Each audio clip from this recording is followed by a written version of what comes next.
In episode 3 of Everybody Still Hates Chris, Rochelle is the person that kinda kicked off the events that happened. Rochelle was watching a talk show and they brought up about brothers that aren't friends and the effects that it would have. And she let her imagination run wild, so she basically told the both of them to look out for each other. For those that are new to the show, Drew has some good things that happened to him. Like on their way to school, Jerome had asked Chris for $1. But when he saw Drew, he gave him $1 and he gave Chris some change, which means Chris got to keep that dollar for another day.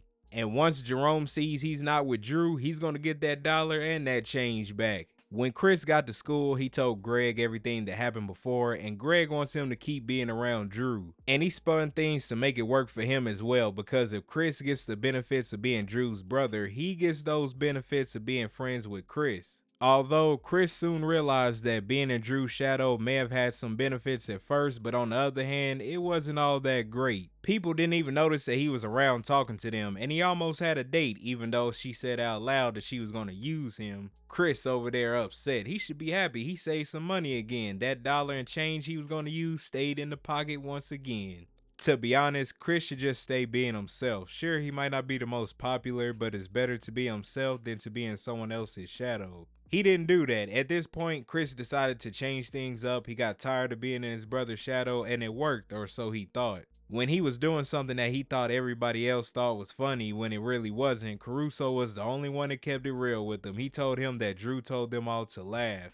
Chris went to go talk to Drew about it, which led to them getting into a little fight, and Chris got kicked in the nuts. I feel bad for him, bruh. That's the worst place to get kicked. Just ask Hank Hill.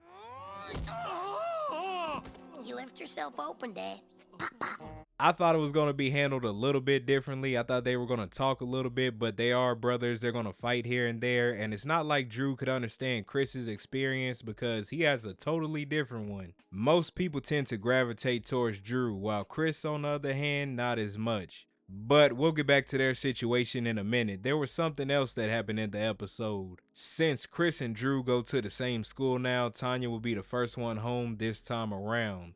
So she got a key to the house, and not even 2 minutes later, she lost the key already. I don't even remember Drew or Chris even doing that. Do you think she would do the responsible thing and go talk to her parents and honestly explain what happened?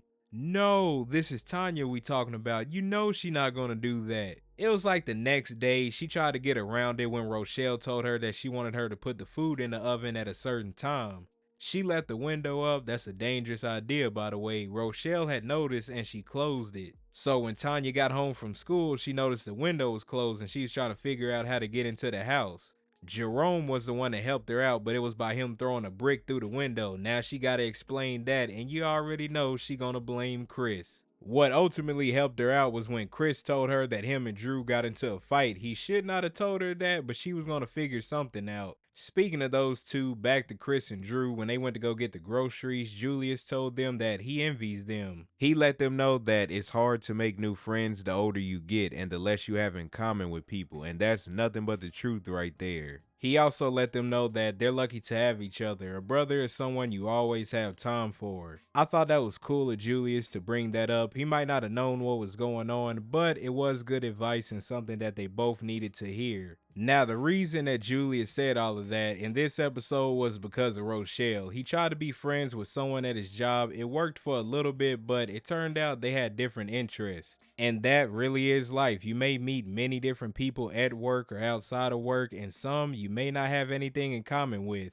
especially when you're at different stages in your life. By the end of the episode, Chris and Drew were cool again, and remember when I said Tanya brought up those two getting into a fight? Well, Rochelle barged in. Chris was the only one that got in trouble because he's the older brother and he should set an example. This man got slapped again and it just don't stop. She slapped him into next Tuesday. He met the other Chris from that time. Bro, why her slap so powerful? First he got animated, now he got slapped into next week. The other Chris talking about there can only be one. I don't know what he talking about. He could be there for the other slaps that's gonna happen. Overall, I thought the episode was cool. It was nice to see Chris step out of Drew's shadow, even though what he thought worked didn't work. He came to the realization that he didn't want to remain in his brother's shadow, and that's good. Rochelle needs to take a break from watching talk shows. Most of the stuff that happened in the episode was because of her. In addition, Julius might not have friends, but he makes things work for him. And Tanya, well, she didn't learn nothing. She just blamed it on her brother. All she had to do was tell them what really happened.